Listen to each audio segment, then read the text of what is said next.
Good morning, everybody. It's Coach Richard Wharton here with OnlineBikeCoach.com, and in today's Xert Daily Ditty, we're going to take a look at the training advisor. We're going to do some of the regular stuff, but more importantly, we're going to discuss this 5-minute mean max power value and how I might actually achieve it and some of the challenges that I'm facing actually even getting close. Let's start with the review. We're going to start by going over to the Adaptive Training Advisor, and based on a 0 freshness feedback, I'm not saying I slept well or I slept poorly, just 0 freshness feedback. I've got a 5 XSS deficit. I'm going to do an endurance ride today, and I need to earn about 61 points. Now, one of the things you need to notice, when the intervals continue to go, my lower threshold starts to drop as my HIE begins to rise. And so I'm losing a little bit of my economy. I don't know if that's a bad thing or not. I've never had the best economy in the world, and that's something that, again, I think will change as I migrate to outside rides for base, but we'll see. All right, training pacer is right at 12 o'clock. If I don't work out, it'll go to 11 o'clock. Everything looks good there. But now let's go over to the workout that I did yesterday. Now, I know that I said I was going to go do some 2-minute intervals and do a smart workout based on some recommendations, but as the day wore on, I got to thinking, and I decided I needed to figure out where my current 5-minute mean max power in my head might be. So I did some 5-minute intervals, and I did about 4 of them. So this is what we came up with. Let me zoom in real quick, and I'll zoom in a little bit more.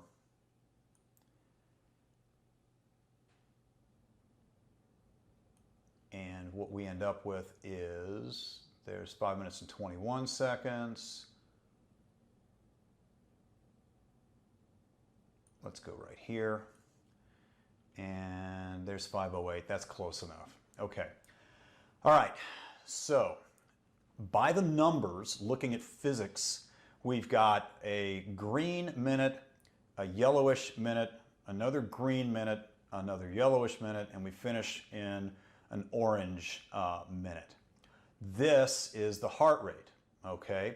And I think my threshold is somewhere around a 173, 171, depending on the day.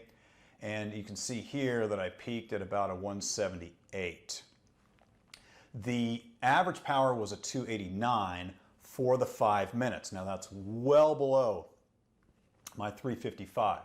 It felt like, according to the XEP value, it felt like a 302, which is still, if we look over here, well below that 355 or 356.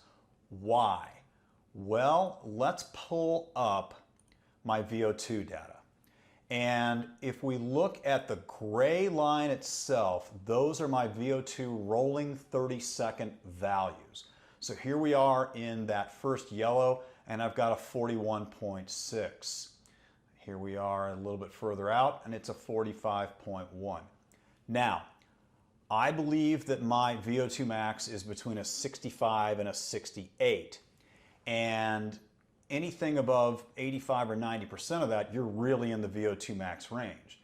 So I'm kind of tickling it, and I might be able to get a little bit more, a few more watts out of it. But you can see that as I migrate back over here, here's a 49.7 in this 4th minute. Here's a 50.2. Here's a 51.2. And as we go in to the final minute, where my power is rolling along in the 370s, there's a 377, there's a 375, there's a 372. VO2 max creeps all the way up to 59 and 60 and 60.7. So, can I do 5 minutes at 355 or thereabouts watts? And the answer is, I don't know. But I'm not convinced that I can do 5 minutes at 355 watts from the beginning. And so what I will attempt is what I call the ski jump approach. So I'm probably going to do a minute at 280. I'll do a minute at 290. I'll do a minute at 300. I'll do a minute at 320. And then after that 4 minutes, I'll look at everything I've got to see what I can do to throw my average up as high or as close to that 355, 356, 357 as I possibly can. Why am I doing that? Why am I not doing it like the SMART intervals, which go out really hard and then level off? I'm not the biggest fan of those. I don't think they are as effective, and I believe in the bank it and spend it methodology. Why? Well, the Moxie data works in my favor. The heart rate data works in my favor. The respiratory frequency works in my favor. And the power, the average power, almost always works in my favor. So someday, not at the end of January, but someday, I may go out and live cast a 350 plus watt 5-minute effort just to show what happens. But I really don't believe it's possible to go flat out like a Lego brick, which is why I like doing slope-based intervals to basically give us the ability to choose how to get to our average power. Anyway, that's about it. I know I've gone a little bit long. It's not that much, there's not much else to show right now, but if you have any questions, don't hesitate to ask, and enjoy the ride.